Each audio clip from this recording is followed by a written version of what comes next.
Hi, I'm Brandy. I'm the mom behind Aunt Bindy's Bookshelf. And on this channel, we help moms as they help their kids to learn and grow. Today, we're going to do that by talking about a few different fun ways you can practice and play with shapes with your kids. I am all about play-based learning.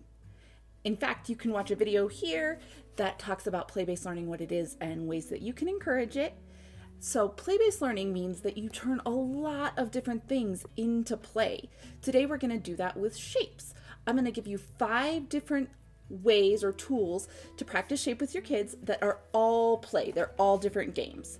I'm also going to include chapters in the description, so if you don't have time to watch the whole video, you can at least look down, find a couple chapters or a couple ideas that fit for you, and try those.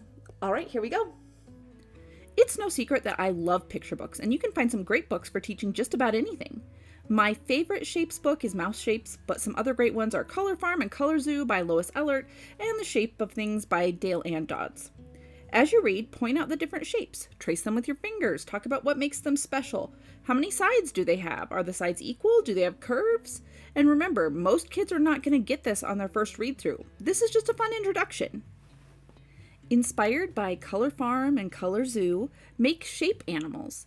You can cut shapes out of cardstock, you can have kids do it for fine motor practice, or you can buy the shapes pre-cut. I'm using foam shapes here.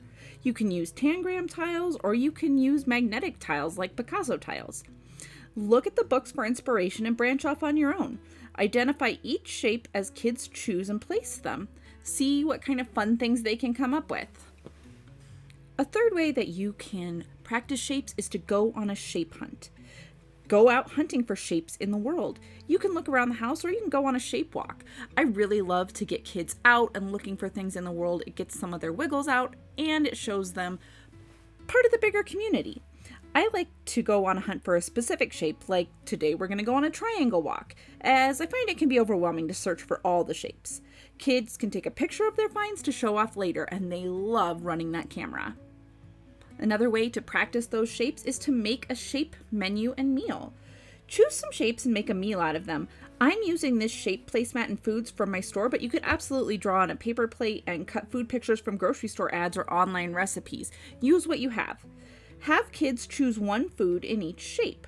Once they've selected the menu, put together the meal. They can even help with some of the cooking depending on their skills and your patience.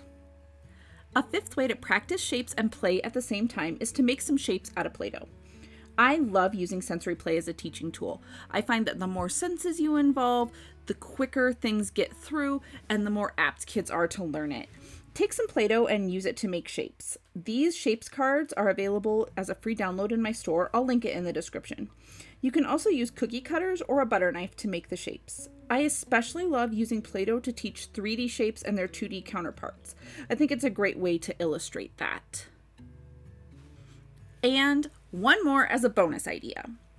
One way to practice shapes and get the wiggles out is to use sidewalk chalk to make a shape maze on the driveway, garage floor, basement floor, whatever. Draw a variety of different shapes and make sure to put several of each kind in the maze.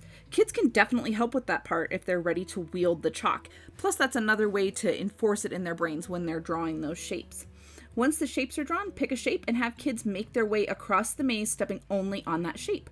Change the shape to keep the game going. Hopefully, at least a couple of those ideas are a good fit for your family. Remember, you do not have to do them all. Do one a week. Do them all in one day. Do 1 or 2 total. Take what works for you and leave the rest.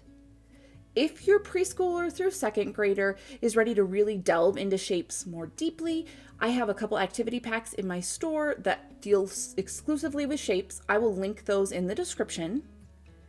If you're looking for more play-based learning activities or ideas, go ahead and hit the subscribe button. I publish new videos every Saturday, and they are designed to be play-based, to be flexible, to work for moms just like you.